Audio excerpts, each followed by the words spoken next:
Tonight we'll delve into a bit about youth sports parents, the components that we need to sort of work effectively and seamless with parents, and how we engage with them. Because I often think they're sort of undervalued, underappreciated, or often left to the side, and kids pick them up or parents pick kids up, and we go from there. So hopefully over the next 20, 25 minutes, we can delve into this topic and get some kind of underpinning knowledge of how essential I think parents and their role is in youth sports. So let me start. So a little bit about myself. I'm an UEFA B licensed coach. Started coaching back when I was 16. I've obtained my degree from Cardiff Met many years ago. I'm a qualified tutor in further education. There's a list of professional training I've done. Feel free to read them out. And if you've got any questions about any courses, again, put them in the chat or contact me privately, and I'll do my best to help you in any best way I can.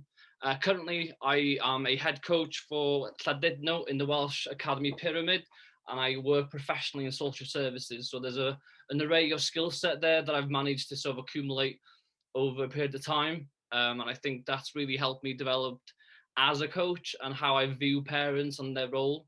So let me just start by talking a little bit about my experiences. I won't go in too much depth about them, but I will start providing some kind of insight into how these have shaped my experiences, the journey that I've had through them, and how where I am today.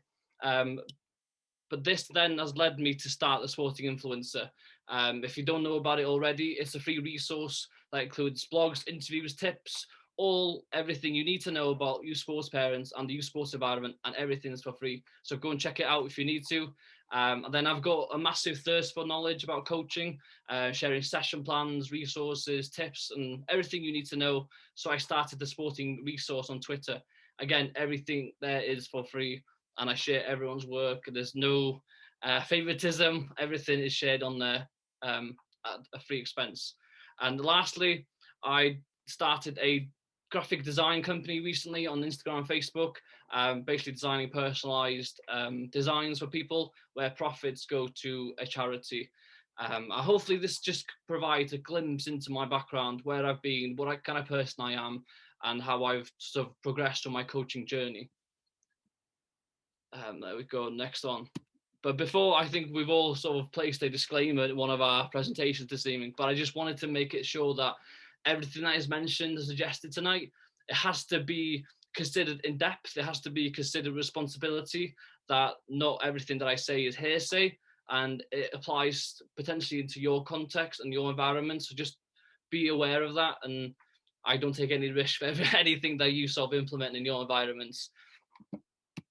Okay, so here are sort of the main points I want to discuss tonight, and hopefully the next 20-25 minutes is why I got into this, or what really sparked my interest, with a fascinating experience that I went through in the States, how important I view the role of parents, the athletic triangle, how I then engage with parents in practice, how does it look in practice, what's the elements of what I do, how to find me on social media. Then I'll talk a little bit about the ebook that I'm giving all of you for free, and all I ask in return is your thoughts and feelings. So let's start with why. So straight out of university, I went straight over to the States, started with a company called Yes Soccer. I had a position as a head coach during the spring and fall season, and then during the summer, you get a opportunity to coach in the summer camps. I felt at the time that I accumulated a lot of experiences to take me on to the next step, where I could coach every single day, applying those theory and experiences into practice, trying to experiment and trying to learn as I go ahead. However, the experiences I had prior to going over never really involved parents, or I was naive to think that parents didn't have a role in the environment. It was often parents drop off kids, I coach them, parents pick them up, off they go. I never really saw the value in parents until I really got over to the States. And I think if anyone's coaching the States, you might get a different idea of your experiences there. But let me talk a little bit about why I got involved and what parents meant to me and how I got really involved with it. So during my first fall season, I really noticed how involved parents were, how enthusiastic they were, how many times or how many opinions they were on the sideline. but I straight away identify a different culture to what we have here in Wales and what is surrounding youth sports in America. The system to regards to with paying thousands of dollars to simply play football. I think when I grew up, I play probably a subs of £10 to play. These kids in the States pay, or their parents pay thousands on thousands to play. The professional nature of these town teams, I wouldn't really call them academies, they're town teams in essence. And all the income that's generated from these town teams, the number of games they play, the tournaments, and just the almighty cost and commitment to a town team. And then the pathway then, I think, into sport is, I think, orientated around potential money, in my opinion, more than anything. But that was a real insight into how opinionated parents become, because they probably view themselves as customers or consumers rather than simply parents that viewed their children playing sport. So I soon realised the magnitude of the role of parents. I witnessed awful car journeys to and from games. I sat there sort of wincing at how parents spoke to their kid in the car on the way to the games, how parents often entered the field or play because they disagreed with the coach's decision. It was awful. I've seen parents grab kids from the field to take them away because they did a mistake. How scared some players are when they sort of play. They're always sort of looking at the sideline, either in awe, in scared, pressure, even shying away in games because of that almighty pressure from the sideline.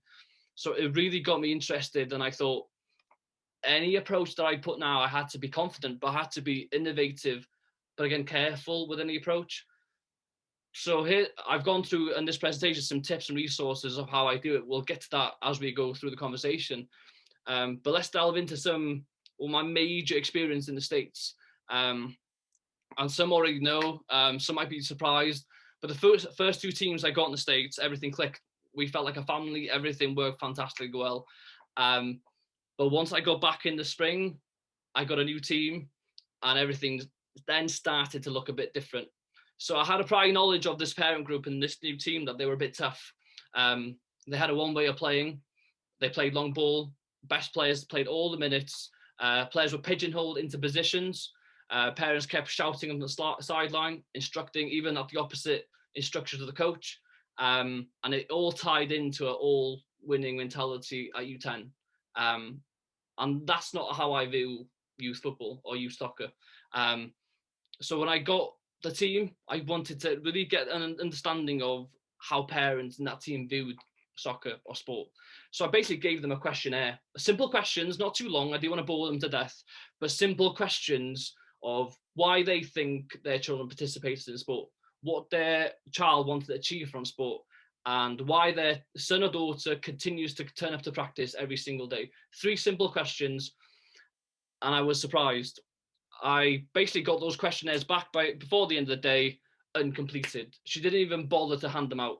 And I'm referring to a team manager. So in the States, basically, you have a team manager that organizes all the games. So basically, she handed them back to me, said, all we want is our boys to have fun.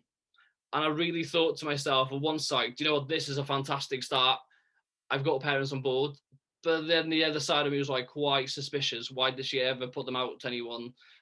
Is this just a glimpse of what is there to come? So fast forward into a few games, I created an inclusive environment where every child mattered, every child participated. We experimented with different positions, with styles. And as youth football goes, is that a consequence of losing games? And it's the nature of sport. We lose some, we win some, we draw some. It is the nature of it. There's no almighty pressure that we will have to win games. But at this stage, I was starting to hear whispers from parents that they weren't happy because we were losing games. But I'd often, in the experiences I had to run away after games, not to hide from them, but to run away onto another team's games, because that's how the schedule worked. But I often write my reflections on an email before the end of the day, what I thought about the game, what I thought about the styles, individual performances, everything, sort of a mini report back to the parents. And it often was well received. But with this team, nobody responded to any of my emails, which is quite startling. So guess what happened? I decided then to give the players, after a few games, a questionnaire about what they thought about the changes, what they thought about their levels of enjoyment, and what they really enjoyed about participating in the sport. And yeah, as you can imagine, kids replied, want to have fun, want to play with my friends. I potentially want to play for high school. I want to learn new skills. I like playing different positions. Everything that was music to my ears. And I thought, yes, these kids are enjoying it. I love it. Parents found out that I gave the kids questionnaire. They went absolutely berserk, that I didn't ask their permission. I didn't involve them in the process. Probably in hindsight, probably should have asked, but I wanted an unbiased answer from the kids where parents didn't influence their answers. So yeah, fast forward to another 6 or 7 games. We had lost consecutively games, and then I was hearing more and more whispers from parents within the organisation that they began to be too unhappy and they wanted change. So basically, I heard they had lodged a petition to remove me from my position based on how many games I've lost as a coach at U10. So I wasn't allowed to do any more. I wasn't allowed to attend any meetings. I wasn't allowed to really understand what had occurred for that petition to be put forward. And I even had a parent come up to me in this process and said, "It is not about you. We want our team to win, even if my son doesn't play." So that is a startling comment where he would prefer his son not to participate for the thousands of dollars that he's contributing for that sporting experience for the whole team to win. So it then became obvious to me that parents here were playing their game or the sport through their son's eyes. And we have to admit, these are children that happen to play football.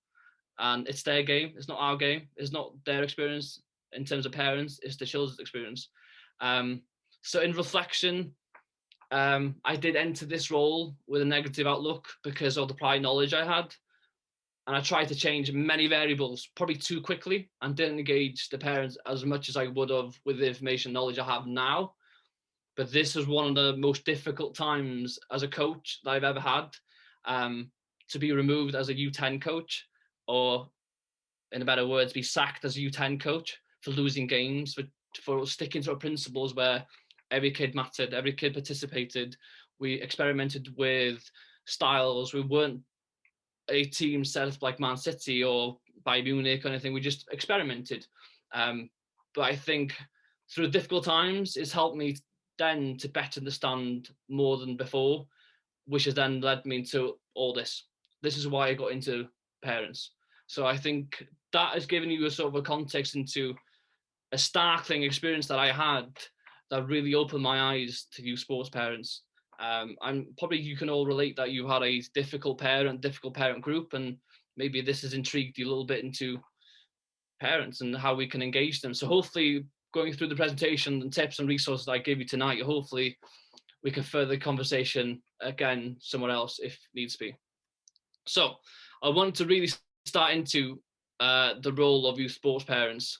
And there's a quick quote on the bottom. I think it's the most important quote that you can have. And parents would be described as one of the major factors that affect a child's level of enjoyment and participation in any sport. So if we don't engage with them, we don't interact with them, we don't educate them and support them, then they will have an effect on that child, whether positively or negatively. And that will then determine how much enjoyment and participation that child will have in sport. So it's really important for me that we all grasp the tool and the powerful tool parents can be in this environment. So here is, so given the previous statement, I tried to visualize a model here where we could define different roles parents have and what they might fulfill in the environment. So if you feel that this has provoked any additional roles that you feel that we haven't covered or haven't inserted here, please write them in the chat, and we can discuss them again at probably a later stage in this conversation. But I won't read them all out for you, but these are the roles that I think parents fulfill as a sporting parent and how they then go on to support each and every child. And all these roles need to be play-centered. I think, like Gemma said, where the child's at the center of everything that we do and their best interest is at the heart and at the center of everything that we do. The parents need to then become coach supportive. And if anything is needs discussing, they do it constructively and appropriate, where ego is removed. It's easy to have an opinion. I think I seen a quote the other day that said, opinion really is the lowest form of human knowledge. It requires no accountability and no understanding. The highest form of knowledge is empathy. If it requires us to suspend our egos and live in another's world. So I think as parents and coaches, remove your ego. yes, we have an opinion, but put your professional opinion, put your professional knowledge in place where we all align. We put the jigsaw pieces together for the sake of each and every child. Again, in addition, creating a continuous environment where every child has opportunity to fall in love with the game. So long life of participation in sport, and just understand that interest might fluctuate within all these roles, within these, everything that happens in youth sport, whether we coach supported, we're player centered. At the end of the day, a child's interest in a particular sport may fluctuate. They might want to follow their friend to another sport. They might want to sample something else. It might be 6 months, might be 3 months, might be a year. Someone will try gymnastics and they'll come back. But we need to allow opportunities for learning. This does not mean interfering with practice or going beyond what our role entails to be a sporting parents, and allowing the environment and the coach all to come together to allow that player to grow and reach his potential. I'm seeing the chat is adding on. I will get to them. Let me just go through this and we'll get to them at the end.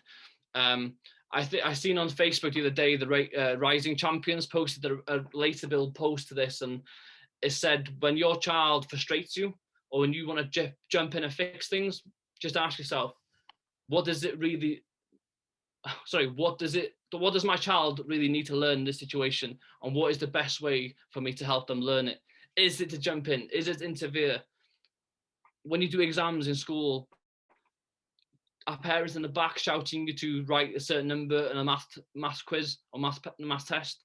No, you're there because you learn, you do the research, you do the knowledge, you do the test, you do it yourself.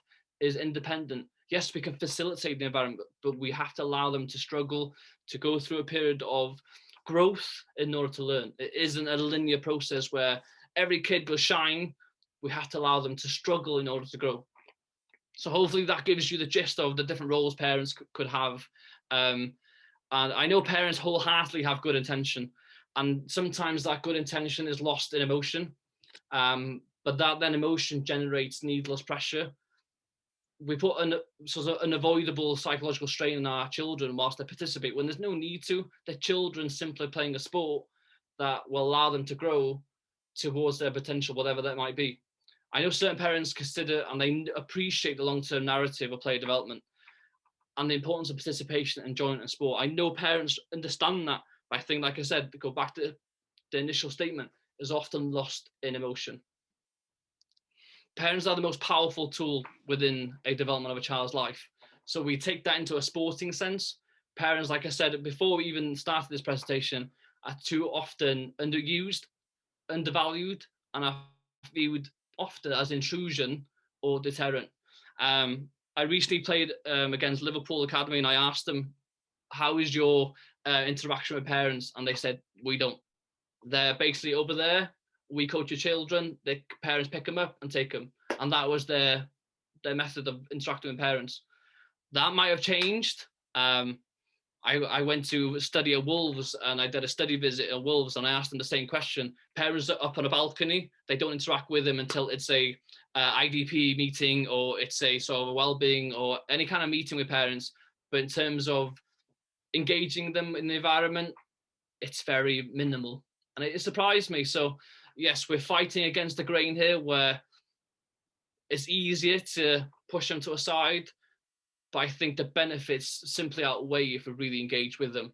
So I see it as fitting the jigsaw pieces together. So all these roles as parents fulfill, I think, yes, they have a role. A parent has a role and a child has a role in that environment. Those are the jigsaw pieces. We need to put them together for each individual to strive towards their potential. So really think about it as a jigsaw piece, yeah? And then how we best integrate those jigsaw pieces together to sustain a fitting overall piece where fulfilling roles are boundaried, that are understood, and they're catered for the child at the centre of everything that we do. Oh.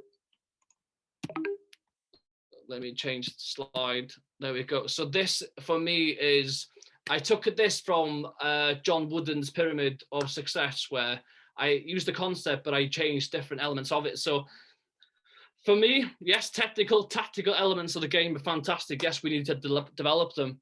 But for me, developing the person first, the characteristics of a player that can then sustain those new set of skills for life, and those transferable skills are far more important. So respect, the enjoyment, satisfaction, commitment, the social skills.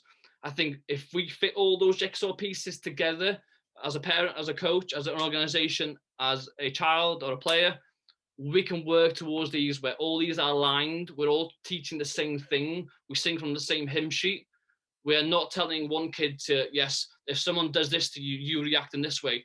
If a coach says something, it's always contrary. We need everything to align to have the greatest impact, where players can develop these skill sets and strive towards their potential.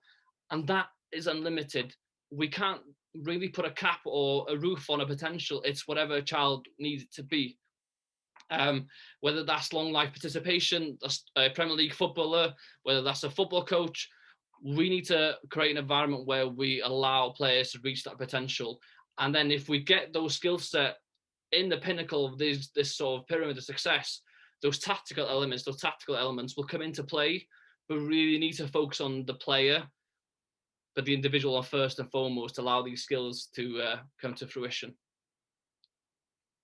So that's the little graph I did. I just literally adapted it from the pyramid of success, really.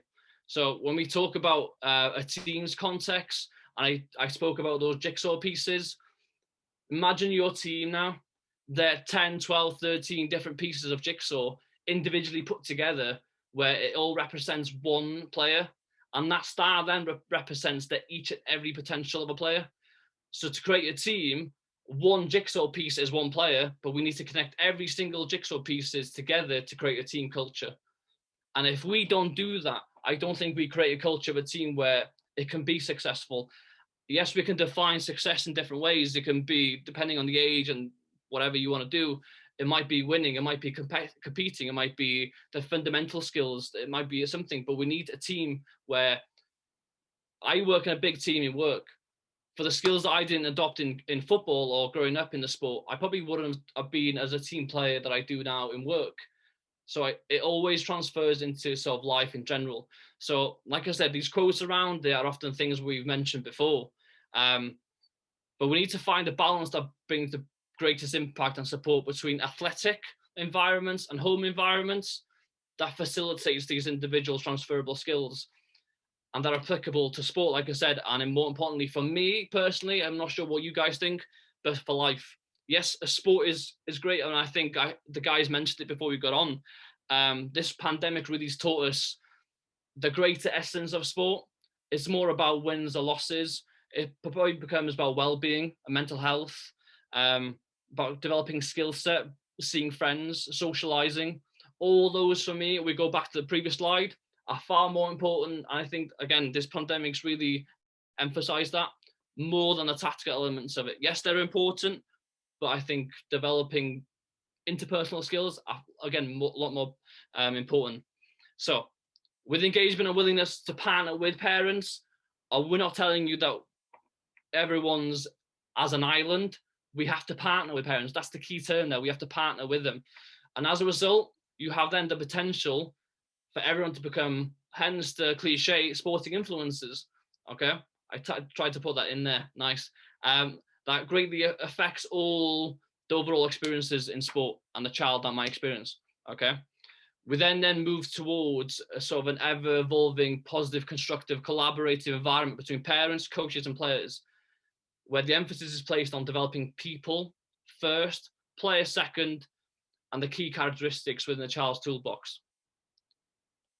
Just to illustrate the graph at the bottom, so I visualize the graph as an individual journey towards one's unique potential. You have a squad full of journeys, and that needs to be fully appreciated. As an individual journey that involves parents, coaches, children, jigsaw pieces, merging as one for the benefit of each and every child.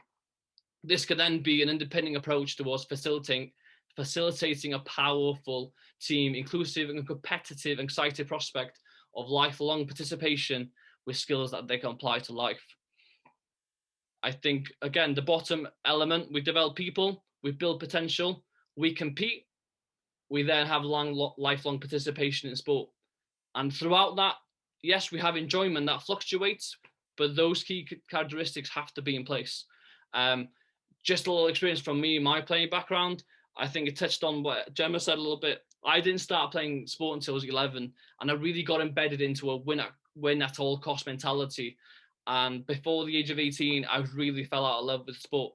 I didn't want to engage with it because it was so mentally driven towards winning, and the negative element of losing, I really did enjoy, and I just didn't like that environment. It felt like individuals. It didn't feel like a team.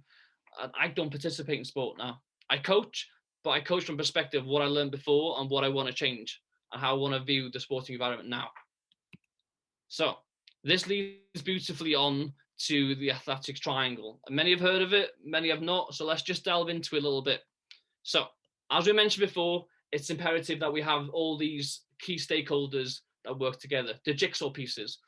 Okay, so if you go away and any takeaway message tonight is those jigsaw pieces. Okay, they have to align to create an efficient and effective team environment. Once a couple of pieces start to disengage, issues could start to emerge. Okay, that potentially might affect the overall team cohesion or influences player level of enjoyment and participation in sport. So the interpersonal relationships here are parent, coach, and child, and this is often referred to as the athletic triangle by many researchers. Okay, this is probably used more in social care settings, hence the role that I have and the way I've interpreted it. And I think it really applies into sport in the same context. The model's a great illustration of how all stakeholders need to work together for the best interest of the child. For me, I have a different opinion to it, but we'll get into that on the next slide.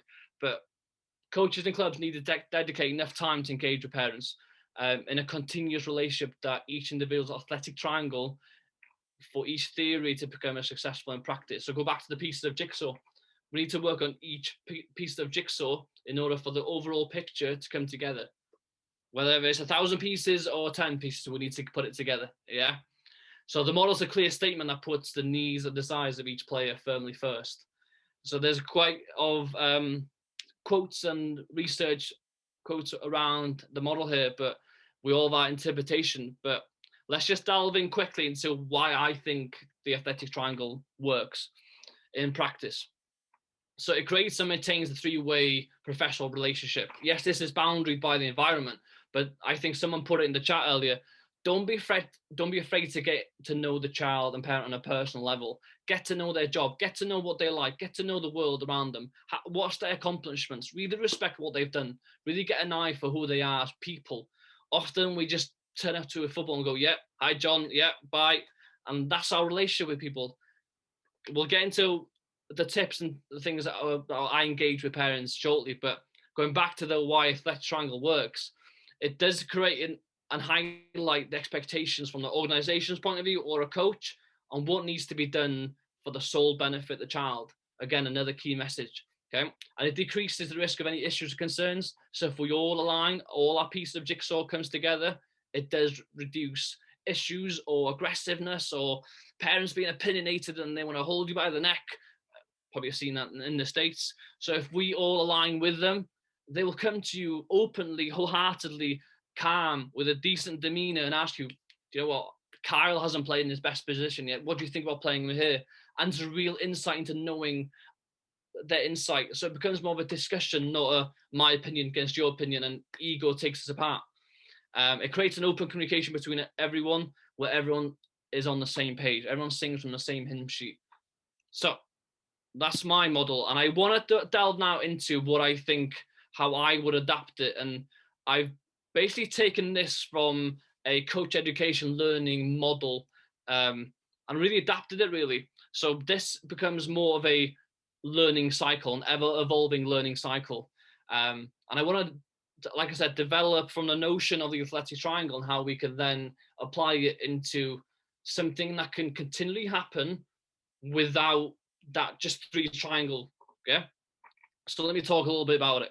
So in an ever evolving cycle where the child remains at the center of everything that we do, parents and coaches continually engage. So the second tier that feeds into the type of environment and experiences that we collectively create for our children. That does not stop. We have to keep on evolving that environment for our kids, which then adds into the level of engagement, communication everyone has collaboratively for the greater purpose of the child, which ultimately connects with the agreed values that we try to facilitate within our environment, and all of which influences the level of participation each child has within the context that we have. And lastly, how we continuously challenge our players, the type of feedback we provide coaches and parents. Does everyone sing from the same hymn sheet? How effective is our collaboration with parents? So everything really ties into, yes, the player in the middle or the individual, more importantly, and everything that can work either outside inwards or inwards outwards in circles. And there's no component that comes first, in my opinion. They all just tie in together. But what should always remain is that the child at the center of any collaboration with parents. Their best interest should always say first and foremost. If you've got any questions about this, again, we'll come to it at the end. We'll answer any questions you have. But that's my perception and interpretation of the athletic triangle, but evolved in the context of everyday coaching, how we then evolve things, how things might fluctuate, and what things we need to do in order to really create an environment where that player thrives, either personally or professionally. And I mean professionally, not in the context of being a professional footballer, but professionally as a player in that environment. And personally, obviously referring to them as people, yeah? So here are some practical tips that I have used. Again, these are more than for free for you to use. They're on my website, Sporting Influencer. If you want to download them, if you want to talk through them, they're here for you to use to your disposal. So the first thing I would do now, if I took over a team, I wouldn't give a team a questionnaire. I wouldn't be that formal or clinical. I think questionnaires can be quite long-winded and boring. So this would be my first protocol if I took over a team. I wanted to gauge how parents and children see the game, what their importance and what their priorities are in terms of the experience that a child might have, and if they align. So basically the point task is you give a parent this and you give a child this, and they have to do it separately. No influence. They have 100 points and they have to use those 100 points for these different reasons of why they participate in sport. If it's they only play for winning, they could put 100 points and win, and that's it. Easy, done. But if they want different outcomes, objectives from participating, they might give 10 to becoming a good athlete. They might give 10 to increase personal confidence, 20 to having fun and making friends. They can prioritize where their points go within the system.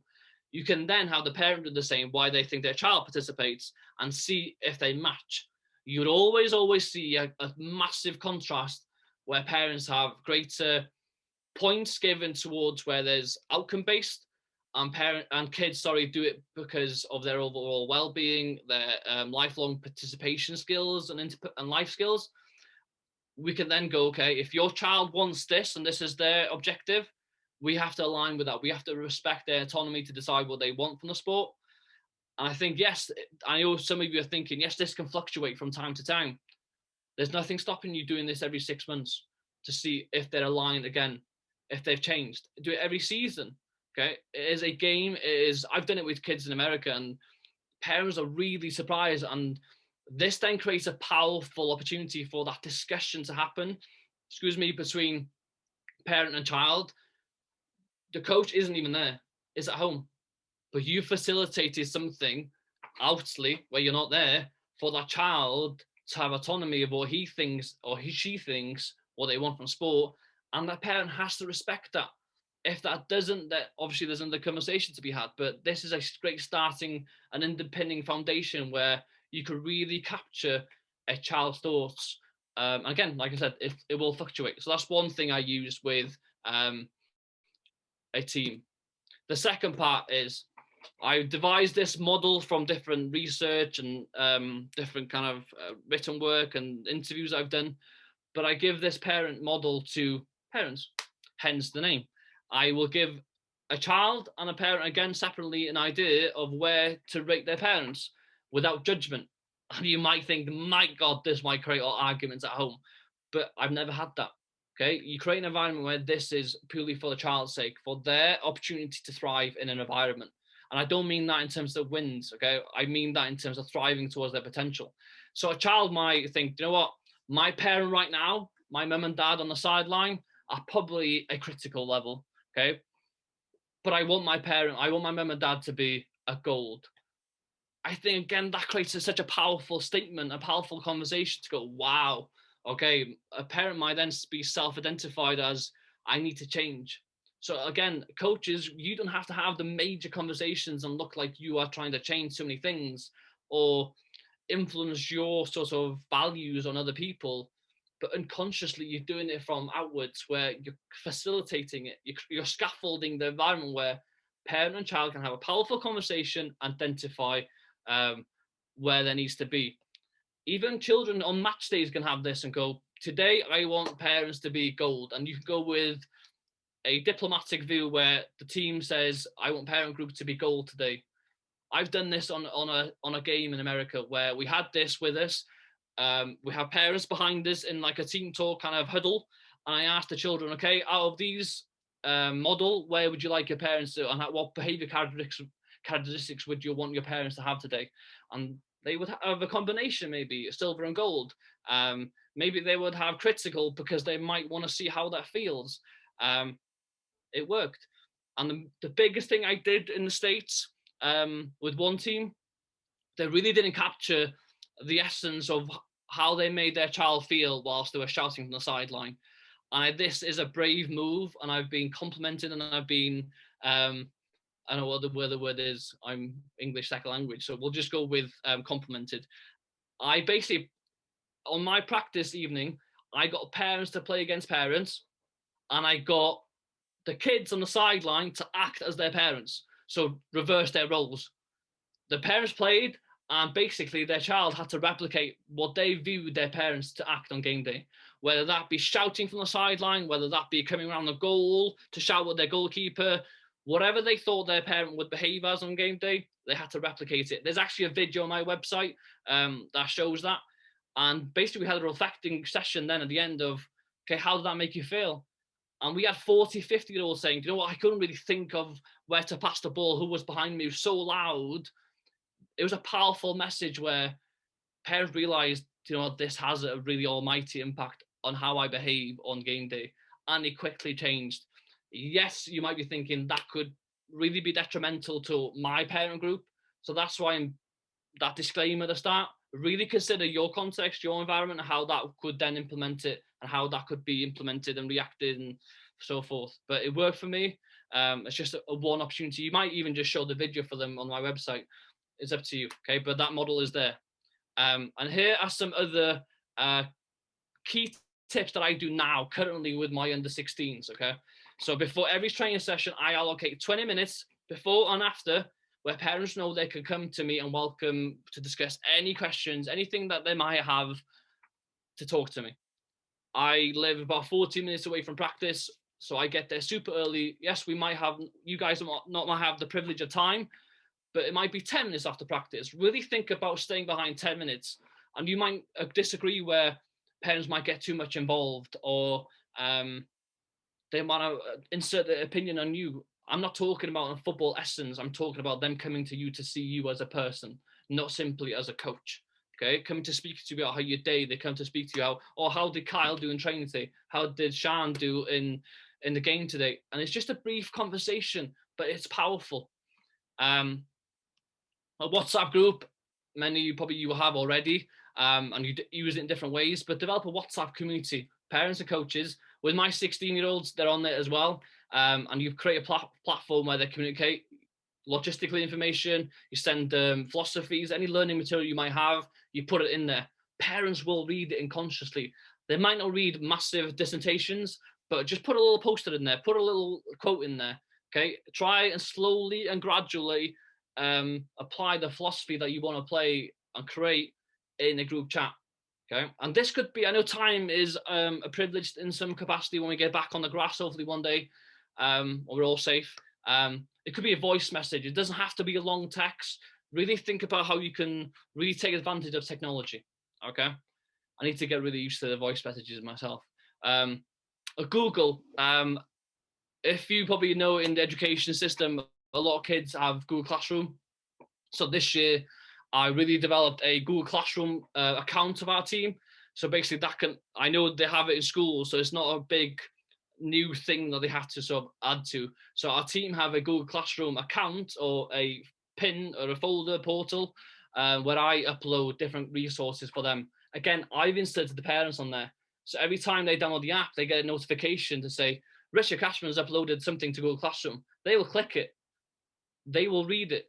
I use it to upload game plans. So every game we have a game plan. That's formation, that's styles, that's individual responsibilities, corners, etc.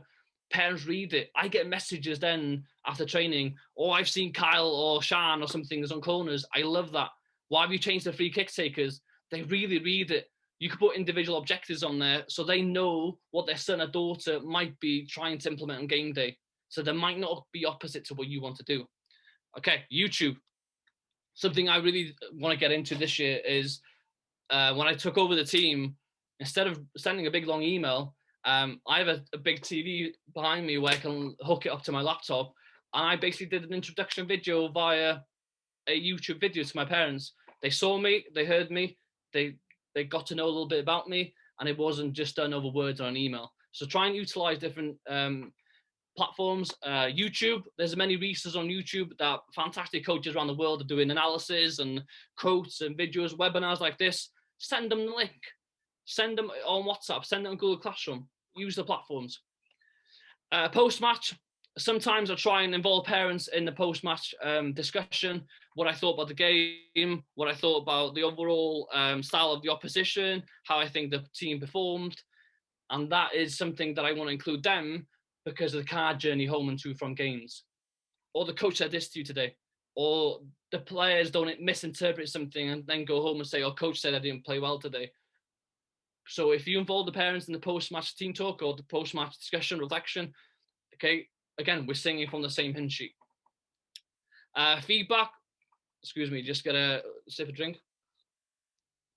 With feedback, really involve them when you have your individual development plans or you have your play evaluation, really involve them in the process, really capture their role in the system. I've seen so many evaluations being done where the coach will just solely look at the player or the child, and we then unconsciously, we basically take away the role of the parent, even though they're sitting there. It has to be a conversation, it has to be a discussion where everyone, like I said, is aligned for the greater purpose of that child. Get them involved with the parent. Get to know how the car journeys are from home. You're not being opinionated, you're being educational in terms of creating that best environment for that player. Emails, I think those that have coached in the States, we had a compulsory rule where every game we had to write reflections for our teams. Every training sessions, we had to write reflections on how training went in our emails. Me, I wrote probably dissertations in my emails. Parents got bored of it because I was writing too much. Some parents loved it. I had complimentary feedback. But again, try and use different platforms to get your feedback across. But emails is one good way to do it. And getting towards the end of it now. So takeaway tasks. Once players leave practice, and I think this has really engaged parents now where we have virtual systems like Zoom, okay? Give players tasks to do. Tell them to listen to a podcast. Go for a walk, listen to a podcast. Give them a task to do. How many passes do you think Jordan Henford did at the game? How many goals Mo Salah scored from the left wing cutting in? Okay, really give them a takeaway task to engage in the system, or you then increase your contact time with them. Create tasks for players to flourish. And really engage with the system. Get to know them as people, and I mean that players and coaches and parents. Have a conversation about their accomplishments, their job, how they view the world, what is their values. And I think all these then contribute and harbour and facilitate the best environment for each and every child to flourish. So last one, we're coming to the end, so I really appreciate your patience on this. Okay, we're getting there. Okay, so Swansea University developed a framework on how best to support parents in youth sport. I think this really recently came out by Dr. Camilla Knight. I spoke to her a few times about this, and I really asked her sort of feedback on this. So we got on the top, building a support network, providing engaging and honest discussions where parents are best supported with every single role within the sporting environment to positively impact the parent and child's level enjoyment experiences. So we have to build that support network, that pieces of jigsaw. Helping to cope through adversities. So the demands of sport can have a profound effect on parents, children, and the whole family. So coaches really need to give a clear picture of what's to come, what is to be expected, and provide some coping strategies. If we are going to lose games, how are parents going to then reflect that with their child? What do they need to say? They might not even know unconsciously, and they might be saying the wrong thing. So it's our role then to engage them in that system. Emotional release. Like I said, some parents get really enthusiastic. They really get involved in the emotion element at the side, and they really want to scream the top of the roof that little Johnny scored his first goal with his little Nike boots.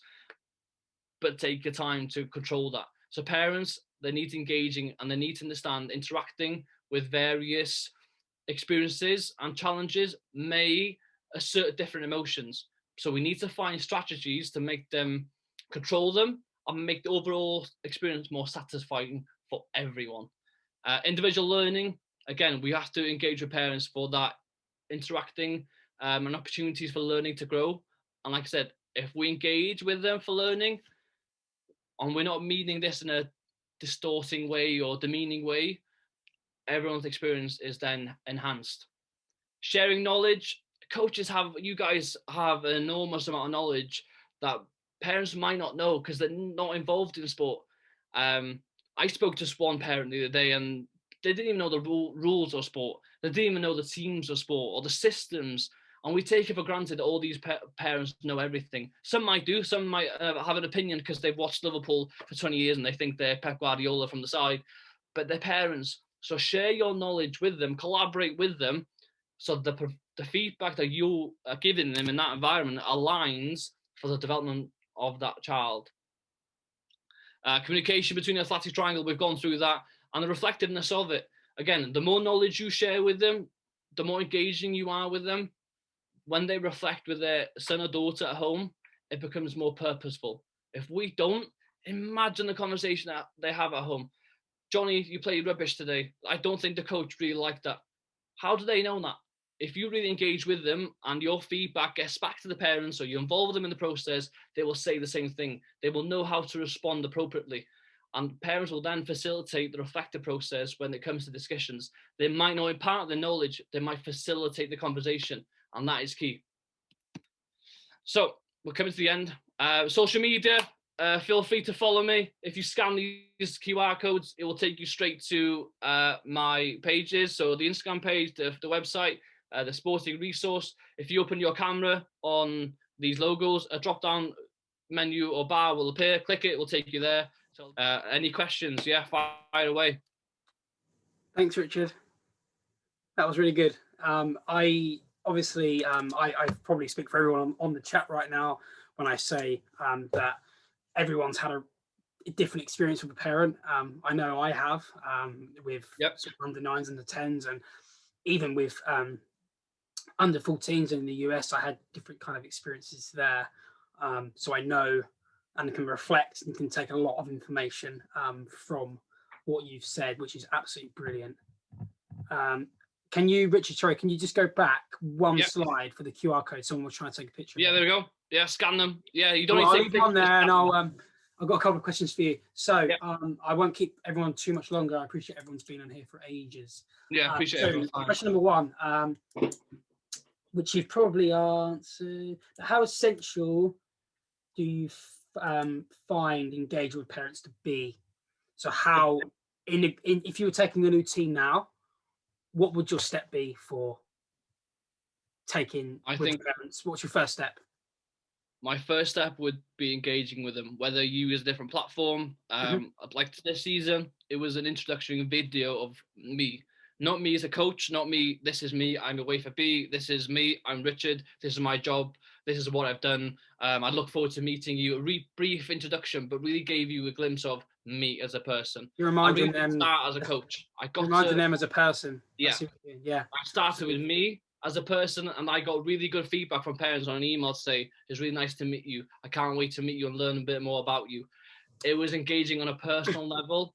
And go back to the first element of your question in terms of how essential parents are. If they're not really part of the jigsaw pieces, cracks will start to emerge where parents will have their ego, they might have their opinion, and things might get back to the child. They might have a detrimental view of you as a coach, or other parents. They might feed into sort of a culture of parents not liking you, or disagreeing with your methods. So really, yeah, really put forward how valuable you see parents. Really talk to them about, yes, you're a part of this journey. You are not a taxi driver to and from practice and games. You are part of the process for your child to excel. If you really buy into it, your child's potential will far exceed potential compared to if you're not involved. And you might have different parents. They might be disinterested. Some parents might have busy lifestyles, but engaging them the best way on an individualistic kind of way, rather than a group where, yes, parents might. I had one parent in America where he worked in Secret Service. He was never there. He would turn up on occasion and he would just go, yeah, great game, and off he went. And that's all we heard from him. But every time he came, I made sure that I spoke to him on a personal level about his son playing sport. And that is not, yes, Lord Jimmy's great. He scored 10 goals today. Well done. But really, you know what, Tice, your son's really, really moved on. He's developed his ability to drill past people. He really engaged with different players, really get to know people more than anything, and really emphasize their important role in the environment. I'm just going to go through the other questions and just real quick. So, Richard, based on your experience, could it be league tables in the foundation phase that hinder the development? So I know in England we don't have them until under 12s. No. But I know that there's cup competitions, and it almost feels like under 11s that there's still a competition element quite regularly. Yeah. Do you know what? I'll sit on the fence with this more than anything, because I think league tables are misinterpreted by a lot of people. I think sometimes they're egotistically driven by coaches and parents, and that's and drives into children's perspective of the need to win or the desire to win at all cost. But if you built a culture where, yes, competing is imperative towards sport, and you're competing on a level and a notion where you're learning to compete, and yes, we have a league table, but we take the notion of understanding that isn't the only indication of success. I think if we drive a culture around that and we cater for it, I think it can be achieved. But I think we've led a sporting society, especially in the States, where it's really driven by a league table where it's a win at cost mentality. It's not driven by a balanced approach. So I think for me, if I led an association, I would have league tables, but I would drive down then the notion of, yes, this is only to allow players to develop the competitive nature of sport, but it isn't here to say, yes, you have, number one, you have a champion. Yes, trophies and all that is another conversation, but we can't hide the fact that sport is competitive. We can't hide the fact that we can't take it away, because what if kids get to 11? No, we never have a competition. I think we're taking away the competitive nature of the sport if we take league tables away. So it all depends for me on a balanced approach on who drives the notion of it. I think coach education probably has a bigger role to play in that. Last question, and it's a good one. So would you ever have a review with every player, their parents, once every 6 to 8 weeks? And if so, how would you go about this? Or wouldn't you keep the parents updated in this way? Okay, this is interesting, but recently we had a fire break in Wales, and back in November we had 2 weeks lockdown, and because I took over this new team, I really wanted to get an idea what parents and players thought of my approach. And I put myself literally on the firing line, basically, to get feedback. And I set up individual meetings with parents, and I have a template for feedback, so I'll send that out if anyone needs it. Just either message me or go on Twitter and ask me. And I basically sat down with every single parent and player and asked them to rate my coaching, my methodology, my philosophy, and how that transpired to create an environment for that player to flourish. They rated my session in terms of enjoyment, the structure, the challenges, the communication, everything. And we do that twice a year. Parents said the communication was far better than last year. Parents said that the kids were learning a lot more, even though at 16 they have to win. There was a lot of comments about learning. So I would sit down. Yes, the answer to that, yes, I would sit down with parents and get their feedback, but you have to facilitate the conversation, scaffold it where you get the information that you want. I only had one where before I started, the parent on the other side had a list of questions for me. He beat me to it. But yeah, you have to facilitate the conversation where you get the feedback that really will develop you and develop the environment and what you provide the player. If you go into that conversation openly, you do leave yourself quite vulnerable for parents to question different things. Yeah, but facilitate the conversation, but yes, have it. Thank you, Richard. We're gonna stop there, guys. So if you have any questions for me, Gemma, or Richard, as I said, we all are very open to having our DM spam of questions. As long as you're not Aaron, then that's fine. So please, yeah. So please reach out to us. We all have, as we say, we have things that we could send you, or we are very open to chat. So again, just reiterate it, what we've got next. So next, I have Dean Arrowsmith, a very good Irish coach in the US right now, that's going to give coaches a bit of a background on mental health and what that might look like for the likes of English coaches that haven't had their kids back yet. So I do believe for anyone in England, especially, I would advise it hugely. Mental health in youth sport will be very good. So that's Thursday, same time as tonight, and won't be 2 hours long, I promise. So thanks everyone for your comments. As I said, please, we would love if you could join our Facebook group of 9,000 coaches. So please jump on that. It's Youth Soccer Coaches and Youth Soccer Coaches on Twitter. Apart from that, that's it from me. So hope to see you Thursday. If not, hope to see you again at another event. But thank you for everyone for their time. Thank you very much.